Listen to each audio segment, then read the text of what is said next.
Good morning, Bucknutters. It's Thursday, July 10th, 2014. I am Dan Rubin. This is the Bucknuts Morning 5. My 2-week run as the sole host of the Bucknuts Morning 5 is about to come to an end as Dave Biddle will return on Monday, and I'm sure we're all looking forward to that, but we still have a great show planned for you today. I'm going to talk about Christian Kirk, the receiver out of Arizona that is a prime target in the class of 2015 for Ohio State, making quite an impression out at the opening. We're also going to talk about two youngsters that have showed up at Ohio State and shown they are ready to be in the mix for playing time early, possibly. We'll also talk a little bit about Aaron Kraft, having gotten a chance to see him play in Summer League, and we're getting a little more optimistic about Kraft. Plus, we'll have a look at what's coming up on the site later today, and a quick preview primer on tomorrow's announcement from Jerome Baker out of Benedictine.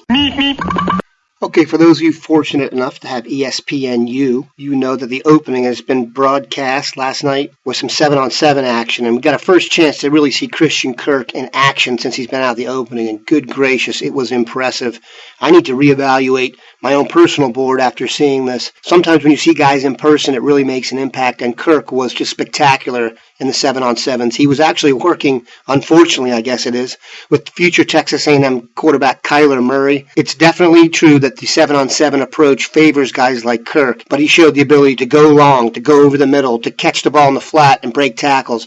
He's also very, very compact as a runner, very powerful. I don't want to use the Percy Harvin comparison that has become kind of lame, but I had a chance to cover Percy Harvin in high school, and while Kirk doesn't have just the unadulterated power that Harvin had, they are similar in that they could absolutely do everything on the field. You felt like you could line them up out wide, in the slot, in the backfield. I mean, Kirk had the elusiveness that looked like they could have put him at running back and everything would have been fine. He also has great hands and great reaction time. There was a play when he was lined up in the slot and was the hot receiver up the middle. The ball was thrown before he had even turned his head. He got maybe a split second to look at the ball over his left shoulder, stuck his hands out, and it stuck to it. He also was about to get clocked, even though it was not a non-contact drill, from the closing linebacker, and didn't even pick his eyes up, which is always an impressive thing for a little guy going over the middle that shows his toughness. I've become more enamored with Christian Kirk now that we've watched this. The interesting thing is we also have a boarding house item on today on where his recruitment stands from Alex Kleitman. That's something you definitely want to tune in for, as I think it's fair to say that coming out of the opening, Christian Kirk is going to be one of the guys who sees his profile raised to a higher level, much like Curtis Samuel did last year when he showed out in front of all the other best out in Oregon. I'm going to tease another boarding house item here for a little bit, and that's we will have a report on two of the freshmen who have arrived on campus recently, defensive backs, Damon, Webb, and Marshon, Lattimore. What we're hearing now is very, very positive, but Webb and Lattimore have impressed on several levels early. One, their physical ability has been as advertised. They've been able to run and jump with the best of them. Two, and we'll go into absolutely more detail on this,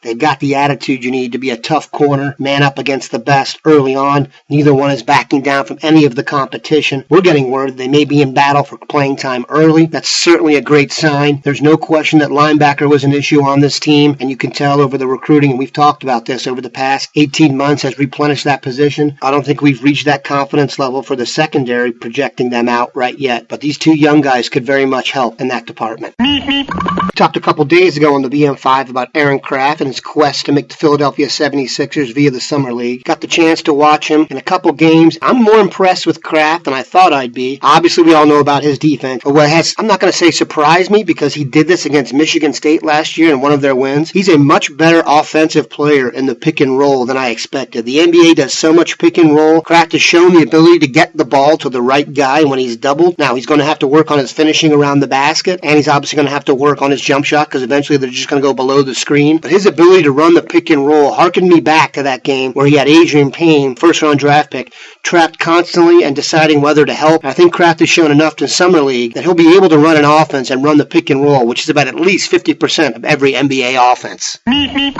Okay, Bucknutters, don't forget to mark your calendar for tomorrow, 10 a.m. Jerome Baker out of Cleveland Benedictine will be making his college announcement. We'll have Bill Kurlick there for complete coverage. You'll still want to keep it locked in here the rest of the day, Bucknutters. Any developing news we find out on Baker, we'll of course share all the updates from the opening, the boarding house, and so much more. Let's have a good one, Bucknutters.